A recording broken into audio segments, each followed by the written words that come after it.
Soyez bénis, mes bien-aimés dans le Seigneur. Voici le deuxième enseignement que je fais sur les conséquences de l'immaturité spirituelle. Dans le premier enseignement, nous avons vu c'est quoi l'immaturité spirituelle. Et nous allons poursuivre cet enseignement avec les conséquences de l'immaturité spirituelle. Le prochain enseignement que nous allons voir, nous allons parler un peu de comment grandir spirituellement. Mais pour aujourd'hui, nous allons parler sur les conséquences. Premièrement, vous devrez comprendre la première conséquence, c'est que quand vous êtes immature spirituellement, vous ne pouvez pas rentrer en possession de votre héritage. Chaque enfant de Dieu a un grand héritage que Dieu a réservé pour lui. Chaque enfant de Dieu a une grande destinée. Et vous devrez savoir une chose. Tant que vous ne grandissez pas, tant que ce que Dieu veut de vous, c'est-à-dire ce que Dieu attend de vous, le caractère que Dieu attend de vous, la mentalité que Dieu attend de vous, tant que Dieu ne verra pas cela en vous, vous allez encore durer dans le désert. Vous serez encore retardé tout simplement parce que vous n'êtes pas prêt à prendre l'héritage ou à posséder votre héritage. Alors, c'est pourquoi la Bible dit, aussi longtemps que l'héritier est un enfant, il ne diffère en rien d'un esclave, quoiqu'il soit le maître de tout. Mais il est sous des tuteurs et des administrateurs jusqu'au temps marqué par le Père. Beaucoup d'enfants de Dieu se disent, mais pourquoi ça tarde? Pourquoi ça tarde? Ça tarde tout simplement parce que tu n'es pas encore prêt. Parce que quand on est prêt, Dieu accélère les choses. Et je peux vous assurer que les gens, beaucoup d'enfants de Dieu pensent que Dieu est lent. Dieu n'est pas lent. La Bible dit que quand Dieu envoie sa parole est plus rapide que la lumière. Vous devrez savoir que Dieu est plus rapide, mais c'est nous-mêmes qui ralentissons la main de Dieu par notre lenteur, par notre manque de compréhension, par notre incapacité à obéir et par notre incrédulité. Mais l'incrédulité vient du fait qu'on n'est pas mature. On devient lent à comprendre parce qu'on n'est pas mature. Bien-aimé dans le Seigneur, sache ceci. Tant que tu n'es pas mature, tu vas tourner en rond. Peu importe la promesse de Dieu qui est sur ta vie. Peu importe les prophéties que les prophètes te donnent. Peu importe ce qu'on te dit à gauche, à droite quand tu vas dans les programmes, que tu es un grand prophète, que tu as un grand mariage, que tu iras en Europe, que tu iras aux États-Unis. Tout ça là, tu ne verras rien s'accomplir tant que Dieu n'a pas encore vu le caractère qu'il attend de toi. Tu vas tourner en rond avec une grande promesse de Dieu sur ta vie. Donc, tant que tu n'es pas mature, tu ne peux pas posséder ton héritage. Et c'est vraiment malheureux aujourd'hui de voir combien d'enfants de Dieu n'arrivent pas vraiment à rentrer en possession de leur héritage à cause simplement de l'immaturité spirituelle. Et sachez que ce n'est pas les prophéties qui vont vraiment changer votre vie. Parce que la prophétie s'accomplit lorsqu'on obéit à la parole de Dieu. Un prophète ne peut pas changer ta vie. C'est l'obéissance à la parole de Dieu qui change ta vie. Or, ta capacité à obéir à la parole de Dieu détermine ton niveau de maturité. Quelle est ta capacité à aimer? Ta capacité à être patient? Ta capacité à être fidèle? Ta capacité à être rempli de compassion pour les âmes, d'humilité et d'amour? Ce caractère est le fruit de l'esprit. Quelle est ta capacité à le manifester? C'est tout cela que Dieu veut voir en nous avant de nous établir dans la position qu'il a mis à part pour nous. Ça, c'est la première conséquence. C'est-à-dire, tu ne pourras vraiment pas posséder ton héritage.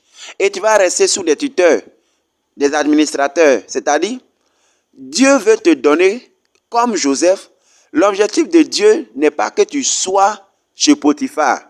Potiphar est un tuteur et un administrateur. L'objectif de Dieu, c'est que toi-même, tu deviens gouverneur de l'Égypte. Mais tant que tu es immature, tu vas rester chez Potiphar, on va profiter de toi et ton nom ne sera jamais grand, comme ce que Dieu veut faire de toi. Tu vas simplement on va simplement profiter des dons que Dieu t'a fait. On va simplement profiter des grâces que Dieu t'a faites. Mais toi-même, tu ne pourras pas être libre. Tu vas opérer simplement comme un esclave. Regardez Joseph, il était héritier, mais il était esclave.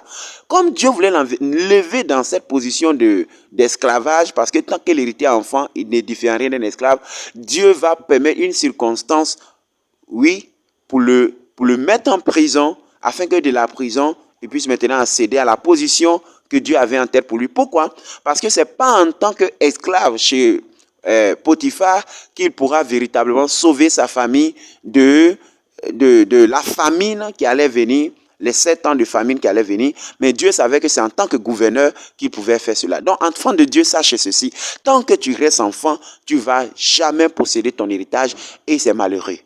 Et la deuxième des choses, c'est celui-ci. La deuxième conséquence, c'est que quand vous êtes immature spirituellement, vous êtes frustré. Vous êtes vraiment frustré. Frustré, ça veut dire quoi? Quand vous êtes immature spirituellement, c'est que vous allez vivre une vie de frustration. Vous allez sentir en vous que vous n'êtes pas la personne que vous devrez être. Vous allez sentir en vous que quelque chose vous manque. Et ça va vous froisser. Votre vie sera opprimée. Vous allez vous sentir déprimé. En fait, vous allez sentir, vous n'allez pas avoir la joie, la paix. Pourquoi? Parce que l'immaturité spirituelle va vous aigrir. Ça va faire que même quand Dieu sera en train de lever les gens, à côté, vous serez jaloux. Quand vous allez voir quelqu'un, on dit, oh, son mariage a eu lieu, toi, tu seras...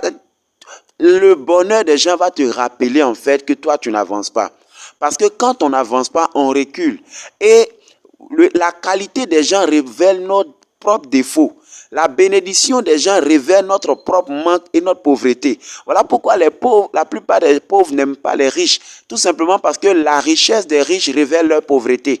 C'est pourquoi, enfant de Dieu, toi aussi, tu dois devenir mature pour posséder ton héritage, pour que pendant que les autres avancent, tu avances dans la même vague pour ne pas être frustré. Quand tu es frustré, tu deviens amer. Amer envers la vie. Amer envers Dieu. Amer envers tout. Tu accuses le reste du monde. Tu commences à trouver que c'est parce que ton papa t'a pas mis tôt à l'école que tu n'as pas réussi. Ou bien c'est parce que ta maman ne t'a pas aidé assez. C'est parce que tu n'as pas eu un bon professeur. Tu commences à accuser le reste du monde. Tu ne te vois pas comme responsable de tout ce qui t'arrive. Et c'est un mauvais caractère.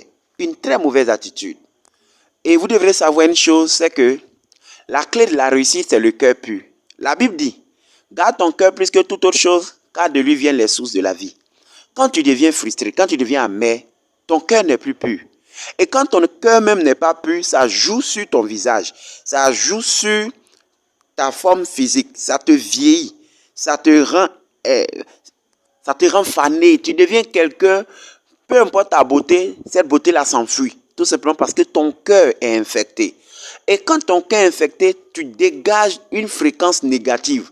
Et tu éloignes de ta vie les choses qui sont censées t'aider à posséder ton héritage. Les bonnes personnes que Dieu t'envoie, tu ne sais pas les reconnaître. Tu deviens quelqu'un d'amer, de frustré. Les gens qui vont t'aider, tu ne les aimes pas. Ceux qui ne vont pas t'aider, c'est ceux-là que tu aimes. Et tu te plais avec la compagnie des gens qui sont frustrés comme toi parce que vous vous consolez dans votre situation. Et c'est dommage. Et la troisième conséquence de l'immaturité spirituelle, c'est que vous allez vous égarer. En fait, quand vous êtes immature spirituellement, vous êtes exposé à l'égarement. Alors, je m'explique mieux. L'immaturité spirituelle, c'est d'abord le fait d'être dominé par la chair. Le fait de ne pas savoir écouter l'esprit et se laisser conduire par l'esprit pour obéir à la parole de Dieu. Et donc, ça fait que vous êtes tellement conduit par la chair que vous ne savez pas reconnaître la voix de Dieu. Vous ne savez pas reconnaître le chemin que Dieu veut que vous empruntez. Et vous êtes exposé à l'égarement. La conséquence, c'est que vous allez vous égarer. Pourquoi? Parce que tant que vous ne grandissez pas, l'ennemi va finir par vous avoir. Il y a toujours un temps où tout le monde demeure bébé. Nous tous, quand on vient au Seigneur, on ne comprend pas tout d'un coup. Mais il y a un moment où c'est plus normal. Voilà pourquoi la fois passée, dans le premier enseignement, j'ai dit que ton âge à l'église n'a rien à voir avec ta maturité ou ton immaturité.